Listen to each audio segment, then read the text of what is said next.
ब्राह्मीं च वैष्णवीं भद्रां षड्भुजां च चतुर्मुखां त्रिनेत्रां च त्रिशूलां च पद्मचक्रगदाधरां पीताम्बरधरां देवीं नानालङ्कारभूषितां तेजःपुञ्जधरां श्रेष्ठां ध्यायेत् बालकुमारिकाम् ओङ्कारलक्ष्मीरूपेण विष्णोर्हृदयमव्ययम् विष्णुमानन्दमध्यस्थम् ह्रीङ्कारबीजरूपिणी ॐ क्लीं अमृतानन्दभद्रे सद्य आनन्ददायिनी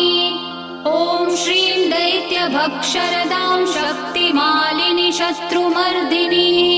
तेजःप्रकाशिनी देवी वरदा शुभकारिणी ब्राह्मी